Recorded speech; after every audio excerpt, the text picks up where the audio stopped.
Bonjour à toutes et à tous, j'espère que vous allez bien. Si vous voyez pour la première fois, je m'appelle Thierry. Sur la vidéo d'aujourd'hui, je vais partager avec vous comment gagner beaucoup d'argent en Afrique avec cette idée rentable. Donc, reste avec moi tout au long de la vidéo, je vais te partager, je vais te dire c'est quoi l'idée des business rentables sur lequel si tu lances, tu pourras te faire beaucoup d'argent. Donc, sur ma chaîne, je parle d'entrepreneuriat et d'investissement en Afrique car je reste persuadé que c'est en entreprenant, en investissant qu'on pourra développer notre continent. C'est en investissant massivement sur le plan économique que le continent pourra se développer. Sur ma chaîne, je valorise les produits du terroir africain. Je valorise les mets africains. N'ayez pas honte de partager les mets africains au restant de votre communauté. Sur la chaîne, je valorise la pharmacopée africaine. Si j'ai créé la chaîne, c'est afin de vous partager mes astuces et techniques business, afin de vous aider dans vos réalisations ou soit dans vos futures réalisations.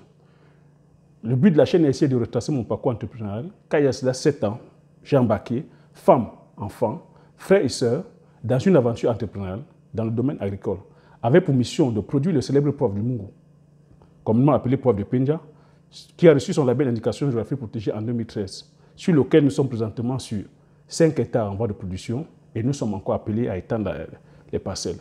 De produire la culture du palmier à huile, sur lequel nous sommes sur 15 hectares en production. De produire le ricinidondon et de l'oti, communément appelé Akpi ou Swanjansang. De produire la Gassinia Cola, communément appelée Bita Cola ou soit Petite Cola. De produire la Cola Akominata, avec pour finalité de créer une marque spécifique à nous, dont on mettait sur le marché physique et sur le marché virtuel. Donc, si je suis sorti de mon anonymat il y a cela 5 mois, c'est parce que j'ai constaté que sur les différentes plateformes, l'entrepreneuriat avait le vent en poupe, mais que ça manquait beaucoup de visibilité. Donc, on parlait beaucoup, mais on voyait très peu. Donc, c'est pour ça que je suis sorti aussi de mon anonymat, enfin, de venir comme ça appuyer, c'est-à-dire de venir comme ça en complément, apporter mon appui. Pour vous dire que oui, c'est possible d'entreprendre en Afrique. Ce n'est pas facile, mais c'est possible. C'est possible de réussir en Afrique. Ce n'est pas facile, mais c'est possible. Et si j'ai choisi la thématique agripreneur, vous avez vu la thématique agricole, je sais que ce n'est pas une thématique qui est glamour. Ce n'est pas une thématique qui draine les foules. Mais ça demande aussi du courage. Je veux dire, réussir demande du courage. Ça fait 7 ans que je suis là-dedans. Ça fait 7 ans, voilà, comme je vous dis, j'ai embarqué frères et sœurs, que nous sommes allés répondre à l'appel. Parce que si je me suis lancé dans l'entrepreneuriat, c'est après constat. On a tous coutume à dire, en Afrique, tout est à faire. Mais oui, je dis bien oui, tout est à faire, mais qui doit le faire? Est-ce qu'on est tout simplement là dans le constat que tout est à faire? Mais qui devrait donc venir faire? Moi, c'est la question que je me suis posée il y a 7 ans. C'est pour ça que je me suis lancé en disant qu'on ne va pas attendre, on ne va pas passer le temps à se plaindre, on ne va pas passer le temps à constater, on ne va pas passer le temps aussi à fustiger, c'est-à-dire que les autres, à dire que c'est les autres qui viennent prendre. Comme je vous ai toujours répété que la nature a horreur du vide. Si nous n'allons pas occuper le terrain, les autres viendront occuper le terrain. Mais après, il ne faudra pas se plaindre. Moi, c'est le challenge que j'ai pris. J'ai dit, au lieu de passer mon temps à me plaindre, à condamner X ou Y, à pointer du doigt X ou Y, j'irai aussi apporter ma part de pierre à l'édifice. C'est le choix que j'ai fait il y a de cela 7 ans aujourd'hui. Et si j'ai choisi le domaine agricole, c'est parce que je reste convaincu. C'est parce que l'Afrique a 80% rural. Donc si nous voulons impacter massivement l'Afrique, sur le plan social ou sur le plan économique, c'est en allant investir voilà, dans l'arrière-pays. Si j'ai choisi le levier de l'agriculture aussi, c'est parce que je voulais répondre aussi à un appel qui est là, concret, apporter des solutions concrètes. En choisissant la spéculation palmier à huile, c'est en allant aussi répondre aussi à une solution, à une problématique concrète qui est là, qui est la pénurie, c'est-à-dire que le Cameroun est déficitaire, c'est-à-dire de 250 000 tonnes chaque année. Donc c'est pour ça que je me suis lancé sur la spéculation du palmier à huile, afin d'aller aussi apporter ma modeste contribution, afin de pouvoir aussi combler le gap.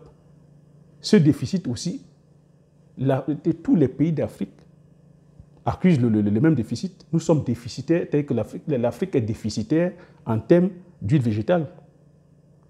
Donc, c'est pour cela que je vous invite aussi, pour ceux et celles qui sont intéressés, d'aller répondre à l'appel. Hein. Nous ne devons pas passer le temps à constater. Hein. Nous devons aller agir. Agir, c'est d'aller que chacun fasse à son petit niveau ce qu'il peut faire ou ce qu'elle peut faire. Et la culture du palmier à huile, vous n'êtes pas sans ignorer que l'Afrique, il y a de cela quelques années, il y a de cela 30 ou 40 ans, l'Afrique était le premier continent producteur du palmier à huile. Le premier sur le plan mondial.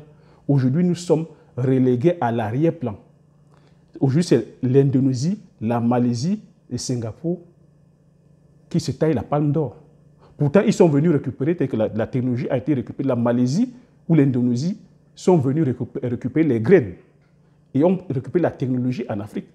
Aujourd'hui, ces trois pays sont les trois principaux producteurs de palmier à huile au monde. Ce sont eux qui alimentent à 95 ou à 85% en termes de matière végétale le monde.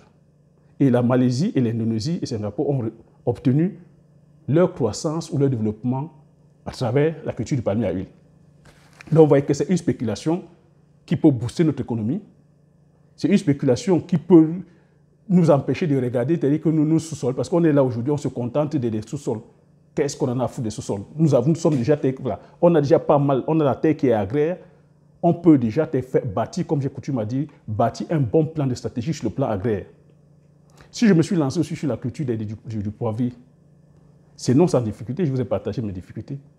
Mais je vous ai dit aussi, voilà une culture qui peut aussi,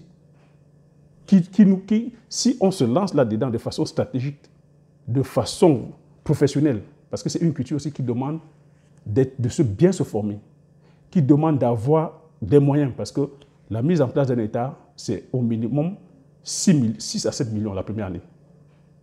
Donc ça demande d'être formé. C'est une culture qui est capricieuse, mais quand tu te lances là-dedans, et quand tu te lances de façon méthodique, de façon courageuse, et que tu aboutis, ce n'est que le jackpot.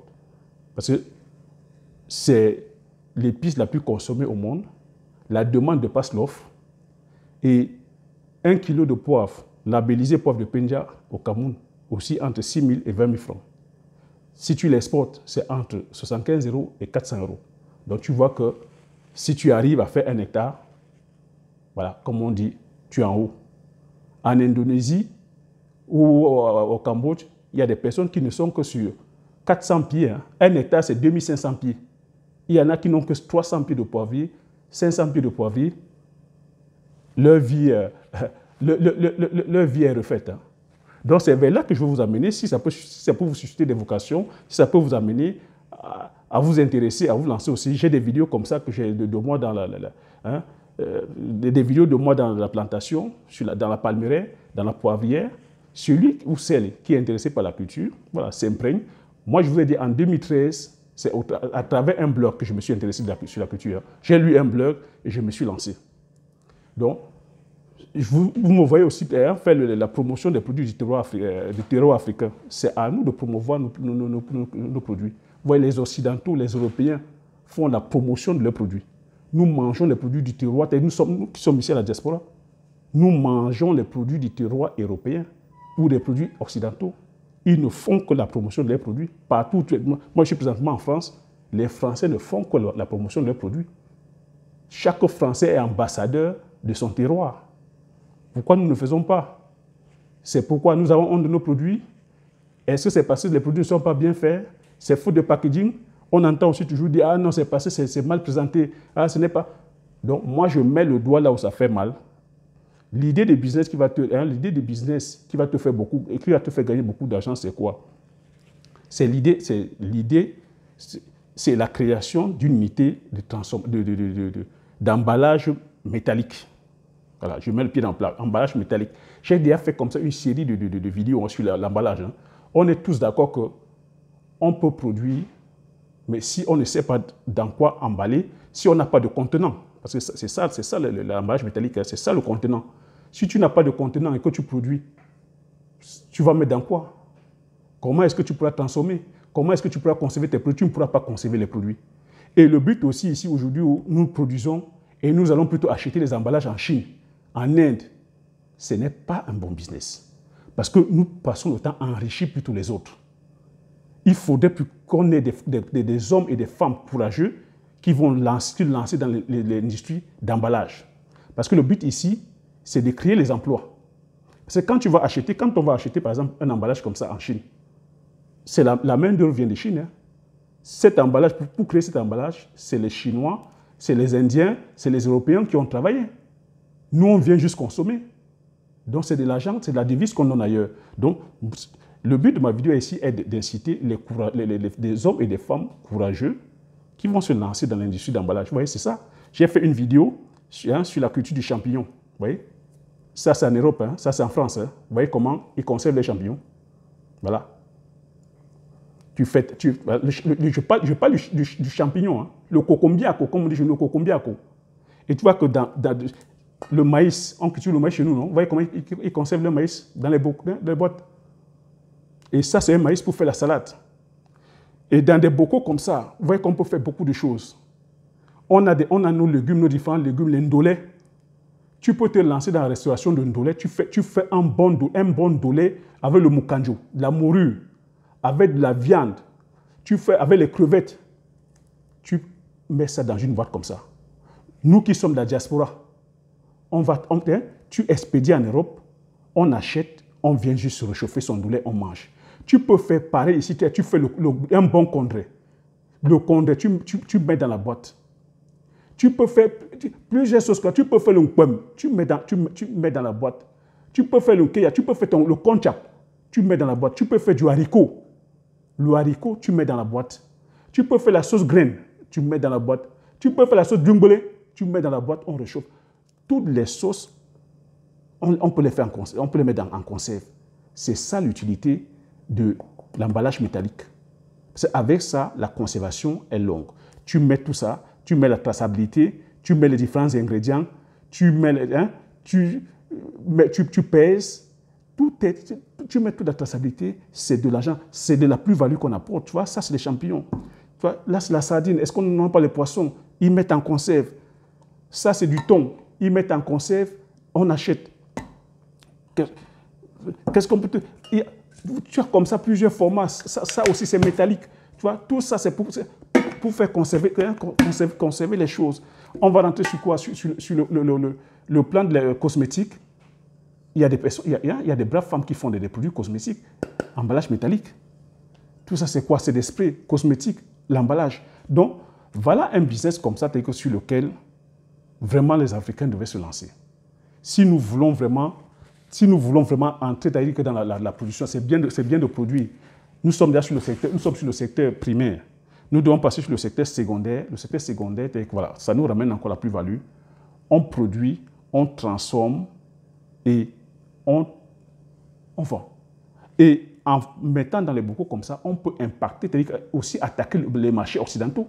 Parce que si tu mets ton ndolé, ou tu mets ton condré, ou tu mets ta sauce graine dans une boîte comme ceci, tu expédies sur le marché, c'est-à-dire que le marché international, l'occidental, l'européenne ou l'européen pourra aussi manger la sauce graine, pourra manger le ndolé, pourra manger le coq, pourra manger, c'est-à-dire que le pomme, pourra manger, c'est-à-dire que le cuit, même le cuit, tu fais le cuit, tu mets le cuit dans la boîte, pourra manger parce que le but, c'est juste de quoi? De venir réchauffer et de manger. Ça va lui raccourcir le temps de cuisson et ainsi de suite. Voilà comment aussi on peut faire découvrir, c'est-à-dire que nos plats du terroir, nos mets, parce que c'est la transformation. Donc, je vous invite toutes et tous de vous pencher là-dessus. Le tout n'est pas d'aller acheter les contenants en Chine ou en Inde. Hein. Vous n'enrichissez pas l'Afrique. Hein. Vous appauvrissez l'Afrique. Donc, cherchez plutôt à produire les contenants. Et je pense que ce n'est pas une histoire une question de technologie. On a des ingénieurs qui sont là. À un moment donné aussi, il faudra être une question de volonté aussi. Ne mettez pas aussi la volonté politique. Commencez déjà. En Inde et en Chine, ils ont des petites unités. Hein. Ils ont des petites unités. On ne te demande pas de commencer avec une grosse industrie. Tu commences avec une petite unité. On commence petit, mais on rêve grand. Donc, c'était ça le thème du business du jour. Voilà, l'idée de business sur l'emballage métallique. Si le thème t'a plu, je te demande de mettre le pouce, de commenter, de t'abonner si tu n'es pas encore abonné, de partager massivement la vidéo autour de toi, afin que vous soyez tous comme ça informés et que vous puissiez passer à l'action. Je vais dire, comme je continue à répéter à chaque fois, que l'information, c'est la connaissance c'est la richesse. Une fois que tu as cette information, tu appliques tes stratégies et tu passes à l'action massivement afin d'impacter ta vie et la vie de ceux qui t'entourent. Sur ce, je te dis merci, aux prochaines vidéos. Ciao.